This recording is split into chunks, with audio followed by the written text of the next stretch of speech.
Hey everybody, I'm Nolan. And I'm Chris. Together we are from the Straight, and we are also the Music Jerks. And welcome to you who has come and tuned in to the Music Jerks podcast. That's right. It's been a while since we did a podcast. It has. It's life's been busy, Yeah. Things get in the way. True, and you know what? We make our own goddamn rules. We're That's not right. on a set schedule. We'll We don't just have we'll bosses. make that's right. We'll make this podcast when we damn well feel like it. Yes, and our podcast is about music. And what else? Beers. It's about beers. So Yeah, mainly local beers. local beers. Yeah. Yes. So bartender, Yes. what are we drinking? Oh, so glad you asked. I actually don't know the answer to this. Today, we're drinking Blackburn's Brauhaus Hefeweizen. Hefeweizen. Is that it? Hefeweizen? Yeah. I mean, I'm no linguist, but there you go. Check out that. What do you think? Beautiful. So Blackburn it's one of the newer breweries in Niagara. Yeah. It's in the Falls, not too far from Costco if you're shopping. That's true. Very It's a close. great spot. We have gone there more often than I should really admit. That's true. Yeah, We that's do all like right. our beers. It's great. They've got a really cool setup. It's a big building and a lot of potential for live music And the Anchor there. Bar's there for Anchor Bar Wings, That's which true. Is worth the drive to Acton. That's right. Or Buffalo. Or Buffalo. Whichever you prefer. You know what I mean. Anyway, let's crack these sons of bitches open. All right. And if you'll notice, we are using our Music Jerk cozies. Oh, which are what? Merch drop. That's right. What are you today? Are you a beer jerk I'm or a a beer music jerk, jerk? I think. Oh, you're a beer jerk. Well, you know. Okay. No. There you go. I'm kind Music of in the jerk, middle. beer jerk. We're just a couple of damn jerks. That's the truth. So cheers to you. Cheers to Oh, you. sorry. Mmm. Ooh, I do like a half a Oh, Weizen. that's goddamn delicious. goddamn delicious. So Goddamn delicious. to go with our delicious beers, we're gonna talk about the musics. The music's, yeah. And this episode's topic it's one that's gonna age us badly, probably. But it's about 30th anniversary albums, specifically albums that celebrated their 30th anniversary in 2021. Ones So that we're were- going back to 1991. That's you. It's the year punk broke. It's the year that I turned 8. Yeah, I turned 30, I believe. So I'm now 60. Yeah. I'm wearing it well. Yeah, well, I use a lot of night creams on you. So anyways, we're talking about the 30th anniversaries of some really important albums. It was a really big year for music, 1991. Coincidentally, 92, which that 30-year anniversary is coming up in just a couple months, so we'll probably do another one of these. Yeah. That's another amazing year. But for today, there's an insane amount of albums. Yeah. I think. Sorry. Oh no, I was just gonna say it's bananas, to be honest. I think that it's I think even shout out Alan Cross, who we shouted out on the last podcast.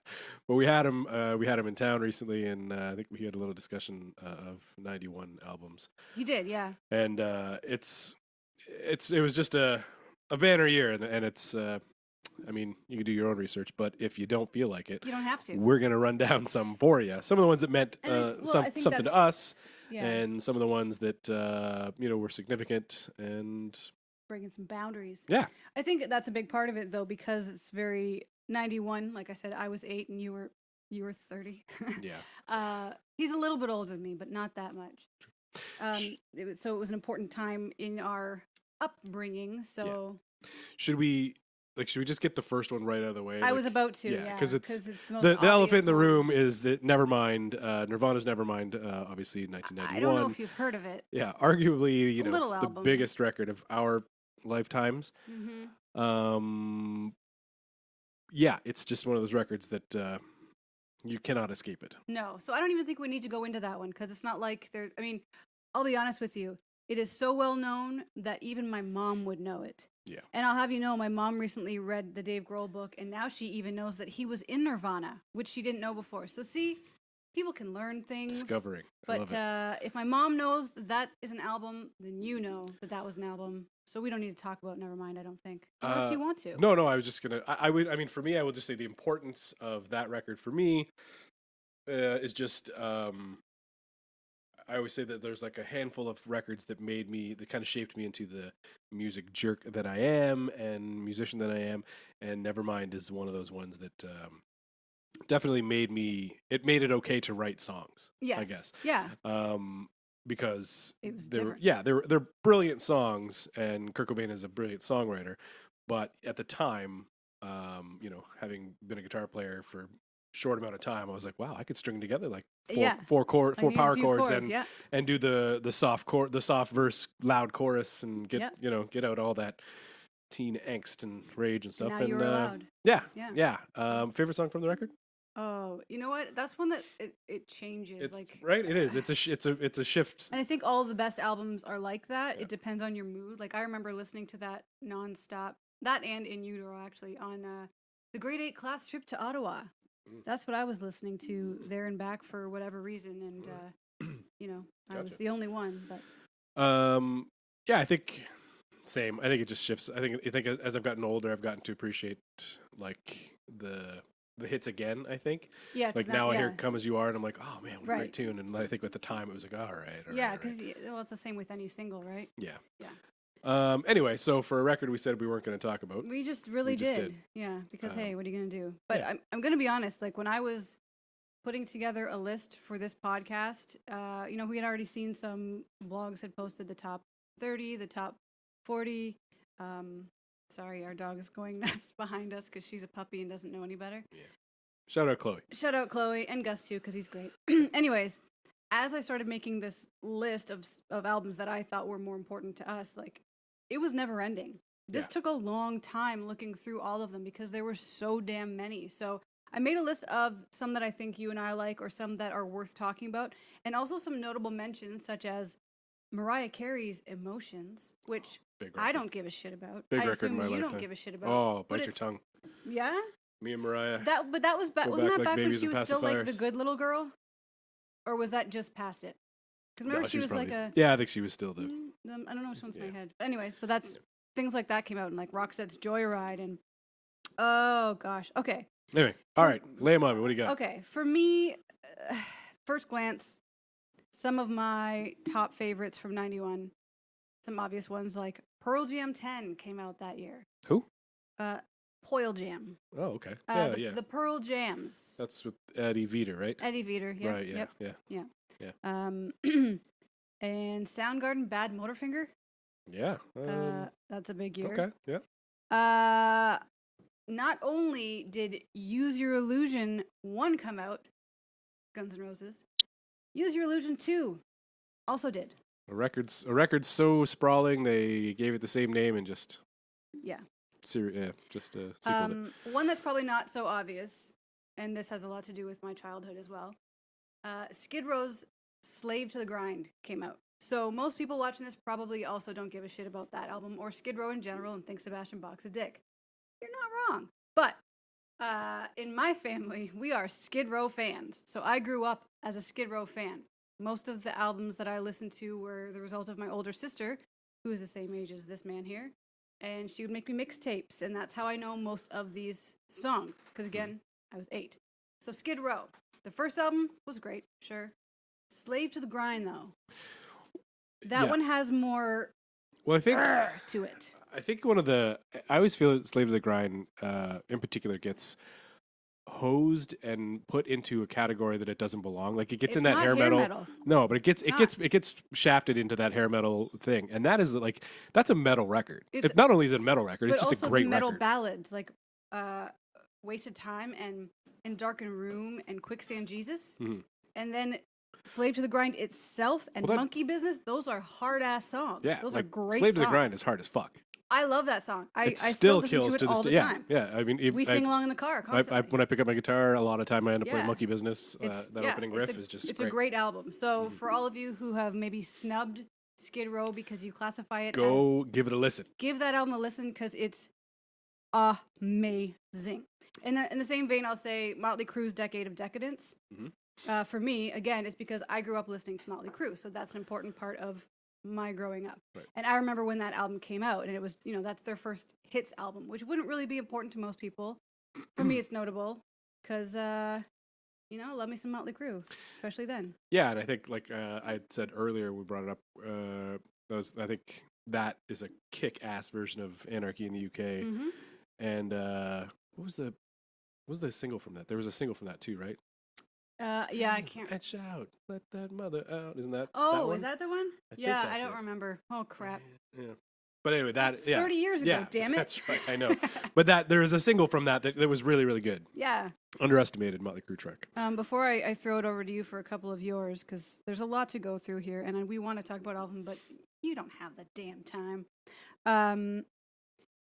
Actually, there's a few, but Temple of the Dogs album, which I think when I was 8, I probably wasn't listening to it like crazy on my swing in the backyard, Right. but I feel like I grew up listening to it. Like even just in my head, I can picture the cover so easily. It's such an important album, I think, to people our age, basically because of who was in it and, hunger strike and shit like that. But, And funny enough that like a lot of people who know those songs have like no idea that it's a tribute record to Andrew Wood. And, well, most people don't know who Andrew Wood is. Yeah. So Mother Love Bone. Yep. If you don't know Mother Love Bone, go back, check out Mother Love Bone. And then listen to some Temple of the Dog. And then listen to Pearl Jam 10. And then listen to Soundgarden, Bad Motorfinger. And you are cut up, friends. Do your grunge due diligence. That's right. Yeah. Grunge due diligence. Yeah. And speaking of, and I don't know if you'll agree with this one, so Hole released Pretty on the Inside that year. And I know Hole is such a divisive topic, and I understand that. Courtney aside, I also grew up listening to Hole, and Pretty on the Inside wasn't my favorite. Live Through This was more my jam, but I still feel that was an important album, only because of like I hate saying chick rock, but it sort of made little girls like me think, holy shit, I can pick up guitar and be a fucking I don't know what this is. Yeah, I mean, Courtney, not a great role model, but a role model nonetheless for the time. I mean, same as Kurt, right? Nobody says, "Man, I got to live my life like Kurt Cobain." I think now, but a lot too, well, that's just sad. But yeah. What are some of your favorites? Well, as I peruse the list myself here, man, let me just see. There's a lot of reading going on here, and we're only reading at a grade 2 Well, because level. there's so many of them. So I mean, I would go. Of course, I mean everybody knows me. I'm a huge Bowie fan, so I'm not going to harp on it much. But he had this great pair of records under when he was in a full band called Tin Machine. Tin Machine 2 came out in '91. Brilliant record. Baby Universal. You Belong in Rock and Roll. Just fantastic Bowie tunes that really should get a re-release someday. I hope they do. His guitar player Reeves Gabrels was in it, along with Soupy Sales' kids, Tony and Hunt Sales. Great band. Really check them out. They don't really get the love that they deserve, and critically they were fine. Commercially flopped, and I think Bowie's management was like, "Hey man, you're not making any money, so why don't you go back to solo Bowie?" And so it did. Another great one, REM's Out of Time, is just a fucking monstrous record that I think like you don't forget the record. Maybe you forget the record, but you always remember that it's the one with Losing My Religion. Oh, is it? See, I didn't realize. I didn't listen to REM until I was much, much older. I didn't grow up listening to REM really at all, other than Losing My Religion, and I liked, a few random singles and stuff like that. But yeah. Well, REM, I always tell people like I feel bad for people that don't get REM because they're Radiohead before Radiohead. Like they were the guys that were going to save rock and roll. Yeah. Michael Stipe was Tom York, and blah blah blah blah. Anyway, fantastic record. In that same vein, man. So before we go in one direction, I'll go with U2's Octung Baby. I remember buying that tape. Yeah. Actually, I remember buying 3 tapes. Actually, 3. I bought Tin Machine tape, Octung Baby, and Blood Sugar Sex Magic, all on cassette tape. That's Entertainment. Shout out Lake Street, yeah, St. yeah, Catharines. that's Entertainment. You can still rent shit there. Yeah. Anyway, Popcorn. and all those records, and Octung in particular, like it's so good. And I was a U2 fan as a kid. I love Joshua Tree and I love Rattle and Hum.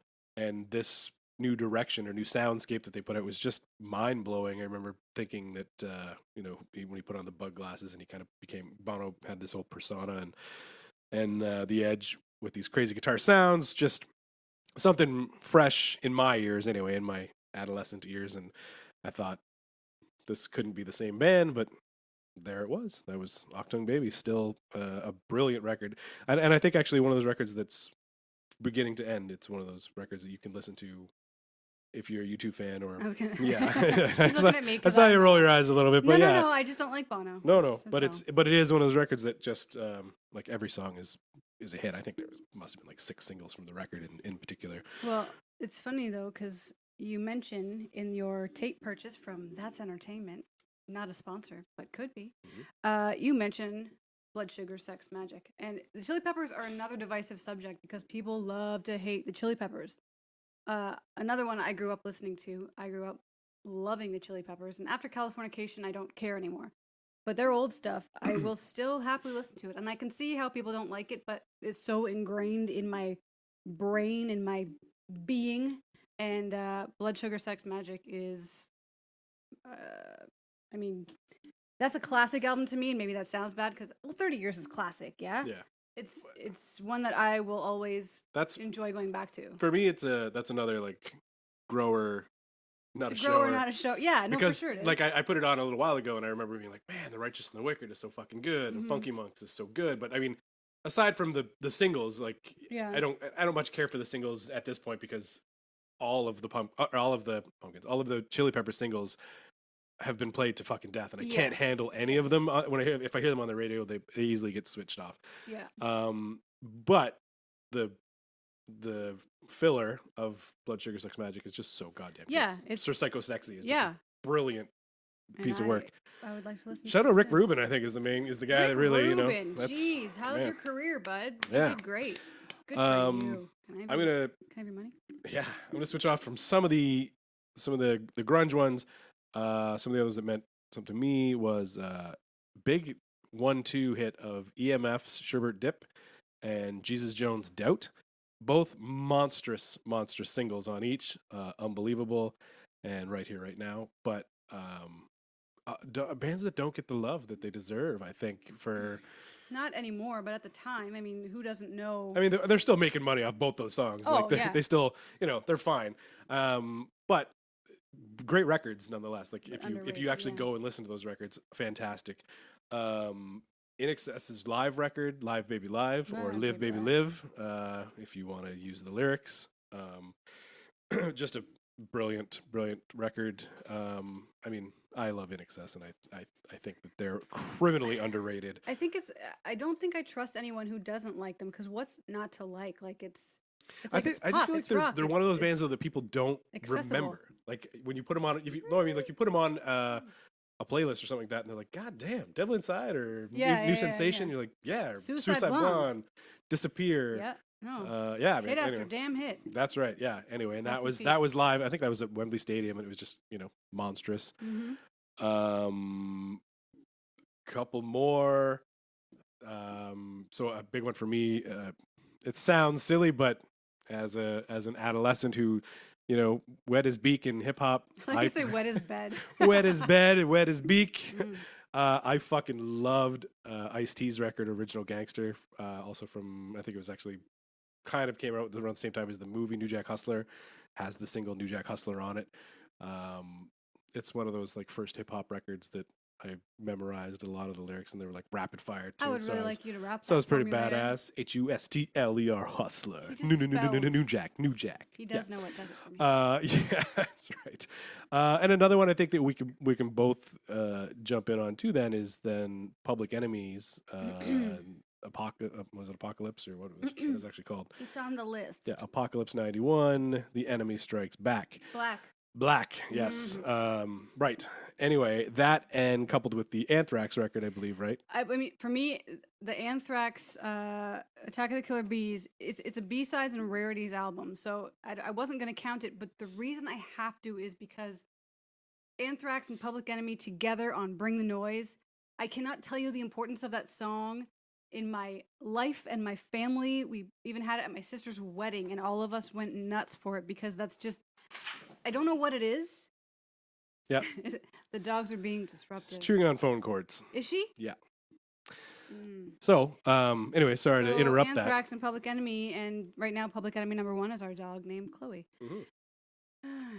Well, anyway, to yeah, to shorten that up, yeah. I believe we both could probably sing every word of Bring the Noise, right? Trust to me this that day. I could. Yeah, and same. I do it often. Not going to, but we do both do it pretty We do it often. a lot. Yeah. I believe that that's What like a one of the brother know. things that we really. That's what really connected us. It really, yeah, brought us couple together. Thank you, Chuck D.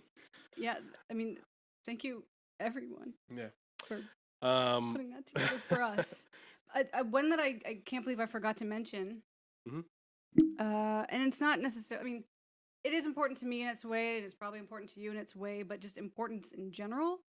The Metallica, well, we call it the Black Album, but it's their Metallica album. It was released in 91. Yeah. I feel like I lost you there for a second. No, another big record. Yeah. And again, it's not one I would harp on either because it's No. just so been done to death. Yes, but that's what I mean. That's the like accessible Metallica record that a lot of people were like, "Oh, I know this song. Oh, I know this song because it's got the hits." I think that's actually we'll end up doing another podcast on the jumping off point, and I think that's probably a huge record for a lot of people. So I mean, let's not. We'll I'm just mentioning it because I there's hadn't like yet. there's a crazy reissue of the Metallica record. Yep. Just a couple more to just to bang out was another one that meant a lot was The Sky's Crying, Stevie Ray Vaughan and Double Trouble. The whole reason I ever wanted to play guitar was I heard his version of Little Wing, Jimi Hendrix's tune. It's an instrumental and it's brilliant. Mm-hmm. Man, there's Uncle Tupelo or Tupelo, whichever one you want to use, however you want to call it. Yeah, I change it up all the time, but yeah, I mean Jeff Tweedy and Jay Ferrer, just great record. Into the Great Wide Open, Tom Petty. I was gonna say, how can you forget Tom Petty? I mean, the big video with Johnny Depp in it. That video, Johnny. that was like a groundbreaking kind of video. Yeah, it was great. Yeah, big Tom Petty had celebrity great videos. He did. A few really great, solid videos. He did. And I think we would be remiss if we didn't jump on the Canadiana, Road Apples. I'll get back to that in a sec. Yeah, Road Apples. I mean, it was released in the U.S., but let's face it, it's still getting its 30th anniversary release, and it's it's still a big deal. It's like the hip record, I think, that put them on the map. There's also the Tea Party, I believe. Self-titled. Yeah. Was that the first one with like the river and everything? I didn't look that up. I just wrote it down. I think it might have been. But I remember when the Tea Party came out and like, he wore like the peasant blouses and it was like, oh, is he like, he's singing like Jim Morrison. I remember how much I thought he sounded like Jim Morrison at the time because I grew up listening to The Doors. But same. It's funny to listen back now and be like, I mean, vocally a little bit like Jim Morrison, but like everything else was a little more, I'm sorry to say it, pretentious. I do like the Tea Party, or I did like the Tea Party, but he's got his pretensions. Yeah, I think Jeff Martin's a lot of show. Talented dude, but a lot of, a lot of fluff. I think your favorite album that came out was probably Alanis Morissette's Alanis. Oh, yeah. That was before. Always Too Hot? No. I don't, or now I'm forgetting. Yes, that was her first one when she was 16, and I have that on tape still upstairs or in our garage or something. Too cold. Make it a shot too hot to hold. Yeah. Also, Amy Grant's Baby Baby. Another monster Canadian record. Bryan Adams, Waking Up the Neighbors. Yep. Man, that's the Robin Hood Men and Thieves soundtrack, right? Everything I Do. Yeah. That was like, that's probably the biggest single on all of this list here, to be honest, other than Smells Like Teen Spirit, I think. More Canadian, though. Rush, Roll the Bones. Oh, another great record, yeah. Mm-hmm. Great record, actually. Jeez, forgot all about that one. There's so much. It's overwhelming me now. It is. I mean, even just Mr. Bungle. We'll name off some. Yeah, Mike Patton's Brilliance. Matthew Sweet, Girlfriend. If you want to get into the pop, Color Me Bad. Did they? I didn't see that one. Yeah, Color Me Bad, Roxette, Joyride, That's right, underrated, criminally underrated. We like to sing some Roxette songs, so great. Primus, Sailing the Seas of Cheese. Teenage Fan Club, Bandwagon-esque, is just another great record that a lot of indie snobs will look at, and Britpop snobs. Speaking of Britpop, Blur's Leisure is another great record. Green Day, Kerplunk. Yep. Mr. Big. Oh, come on. That's a monster hit right there. Lenny Kravitz, Mama Said. Yep. That riff is like, as soon as I hear it every time, I'm like, crank that shit up. Crank that shit up. Crank that shit up. And every time he's like, slash. He hits that solo. Oh, so good. Yeah. Ozzy Osbourne, No More Tears. Huge one, right? As I was typing this in my head, I'm picturing the video and then the Well, like the it's funny because I don't, when I think of Ozzy, I think of No More Tears. I don't think of Crazy Train, and I don't think of I like think of Crazy Train too. Sabbath, No but More that Tears, is like the no. And I also think of him with Lead It Forward, If I Close My Eyes Forever. Yeah, that's a good one too. That's a good one. Again, these are all just part of like my growing up. Yeah, these are just and ones back that we've when grown Much to. Music still played videos, a lot of these had great videos to go along with them. So it was a very different time 30 years ago. And we're all old now, and that's what we're getting at. So if you guys are also old, we hope that you heard some of your favorite albums on these lists. That's right. Because that's really the point. We that's just all want to feel old. We're bringing the music together back to you. Big old 30-year-old hug.